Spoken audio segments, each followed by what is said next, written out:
नमस्कार विद्वानों, स्वागत आप सबका मिशन ज्ञान के ऑनलाइन प्लेटफॉर्म पर। जैसा कि आप सभी को पता है कि एसएससी जीडी के फॉर्म 24 नवंबर से स्टार्ट हो चुके हैं, जिसकी अंतिम तिथि फॉर्म भरने की रहेगी वो रहेगी 31 दिसंबर। और एग्जाम की अगर बात की जाए तो वो आपका फरवरी मार्च 2024 में हो सकता है, जो कि टेंटेटिव संभावित है। लेकिन अगर बात की जाए कि आप इस कंडीशन, इस अवस्था तक पहुंचना चाहते हैं, एग्जाम तक पहुंचना चाहते हैं, तो जो फॉर्म फिल कर रहे हैं आप, उसमें कुछ जरूरी बातों को दिमाग में रखना होगा। तभी आप उन बातों को ध्यान में रखकर अमल में लाके उसके बाद में फॉर्म भरेंगे, तो ये आपके लिए और आप जो एसएससी जीडी का सपना संजो के रखे उस दोनों के लिए बेहतर रहेगा। तो चलिए, आज इस वीडियो में हम वही बातें करेंगे और वीडियो को आप अंत तक जरूर देखिएगा। कुछ पॉइंट के माध्यम से हम समझते हैं। सबसे पहला पॉइंट है हमारा बेसिक इंफॉर्मेशन। अगर आप जिस टाइम आप रजिस्टर कर रहे हैं, अपना एप्लीकेशन फॉर्म वहां पर अप्लाई कर रहे हैं, तो आपसे बेसिक इंफॉर्मेशन आपके बारे में, जैसे कि आपका नाम, आपके पिताजी का नाम, माताजी का नाम, आपकी नेशनलिटी, आधार कार्ड का नंबर और ऐसी परमानेंट एड्रेस, करंट एड्रेस, इस तरीके की जानकारी आपसे मांगी जाती है। उन जानकारी को जैसे कि अगर आपके नाम की, अगर मैं नेम की अगर मैं बात करूं, तो नेम अगर आपका 10th की मार्कशीट में जो नाम है वही आपको क्या करना है, यहां फॉर्म में अप्लाई करना है। इस बात का अवश्य ध्यान रखें। ठीक है, जैसे कि आधार नंबर है, यहाँ पर आधार नंबर यहाँ पे फिल करा और उसके नीचे एक कॉलम होगा वेरीफाई आधार नंबर। मतलब हर एक कॉलम के नीचे वेरीफाई करने के लिए, मतलब आपको डबल बार जो है वो चीजें वहां पर दी जाएगी। कहीं पर एक बार गलती भी हो जाती है तो वहां पर आपको रेड मार्क आ जाएगा, जिससे आपको पता लग जाएगा कि यहाँ पर हमारी गलती हुई है, जिसको हम वहीं पर उसी समय जो है वो करेक्ट कर लें। तो सबसे पहला काम यही कि बेसिक इंफॉर्मेशन को बहुत सुलभता के साथ में और 2 बार आप जांच के उसके बाद में ये फॉर्म अप्लाई करें। क्योंकि कई बार क्या होता है कि जल्दीबाजी में हमसे कुछ गलतियां हो जाती है और जिसका खामियाजा हमें आगे तक भुगतना पड़ता है। तो ये पहला पॉइंट तो आपको दिमाग में रखना है।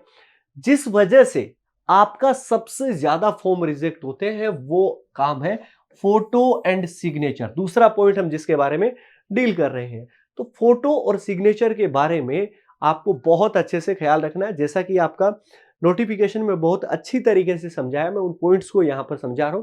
ये नोटिफिकेशन की में जो डिटेल दी गई है वो वहां पर आपको जो फोटोग्राफ अपलोड करना है, जो भी आपको फोटोग्राफ अपलोड करना है, वो किसी भी गॉगल्स, जो आप चश्मे वगैरह लगाते हैं, आपको लगेगा कि हाँ इसमें बढ़िया लग रहे हैं, लेकिन ऐसी फोटो आपको बिल्कुल अपलोड नहीं करनी है, क्योंकि आपका फॉर्म रिजेक्ट हो जाएगा। और ज्यादातर केस में ऐसा ही होता है। अगर आप स्पेक लगाते हैं तो भी आप विदाउट स्पेक के ही खिंचवाएं। किस किस तरीके की चीजें और भी मैं आपको फोटोज के माध्यम से बताऊंगा।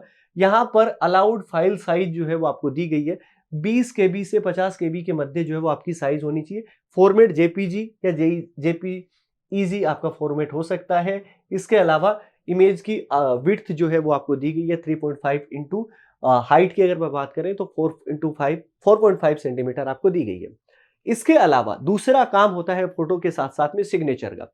सिग्नेचर के लिए क्या खास ध्यान रखना है कि आपका सिग्नेचर जो भी आप करेंगे वो ब्लर नहीं होना चाहिए, वो खास तरीके से और बढ़िया तरीके से क्लियरली नजर आना चाहिए। देखिए जी, आपने ऐसी कोई फोटो ली और उसको आपने अपलोड कर दिया जिसमें क्लियरली नजर नहीं आ रहा, आपका फॉर्म रिजेक्ट हो जाएगा जी।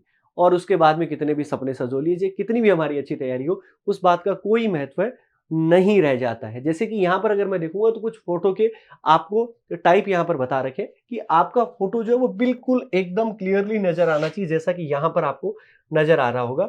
यहाँ पर देखिएगा, ठीक है। मतलब कोई भी एक्स्ट्रा कलर जो है वो आपके नहीं होना चाहिए कि पीछे आपने बहुत सारे कलर यूज में ले रखे हैं और आपने अपनी फोटो पे कोई इफेक्ट लगा रखा है, ऐसा कुछ भी नहीं होना चाहिए।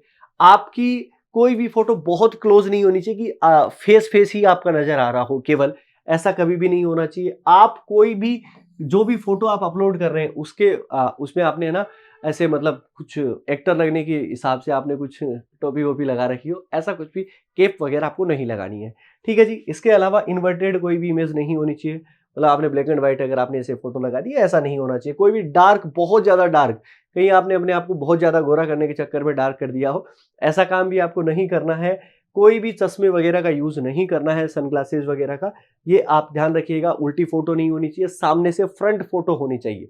ठीक है जी, इस बात का आपको अवश्य ख्याल रखना है।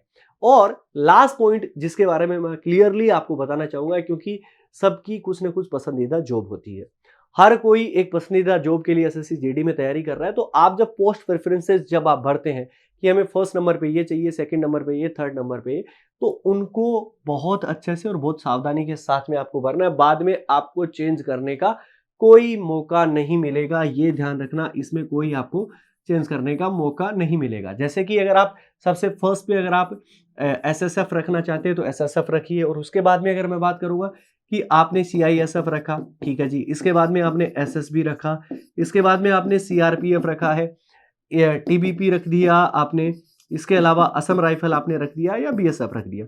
इस तरीके से आपको जो है वो पोस्ट प्रेफरेंसेस रखनी है, जिसके लिए मैं अलग से वीडियो भी आपके लिए लेकर आऊंगा कि किस तरीके से आपको पोस्ट प्रेफरेंसेस जो है वो भरनी चाहिए। उम्मीद है कि इस पूरे वीडियो में दी गई जानकारी आप सभी के लिए लाभदायक साबित होगी, और आपके सपनों के लिए आप जिस तरीके से तत्पर हैं, जिस तरीके से लगे हुए हैं, इसी तरीके से आपके साथ में मिशन ज्ञान खड़ा है। ऐसे ही वीडियो अगर आप बहुत सारे चाहते हैं और अपडेट रहना चाहते हैं किसी भी गवर्नमेंट एग्जाम से, तो जुड़े रहिए मिशन ज्ञान के साथ। जय हिंद, जय भारत।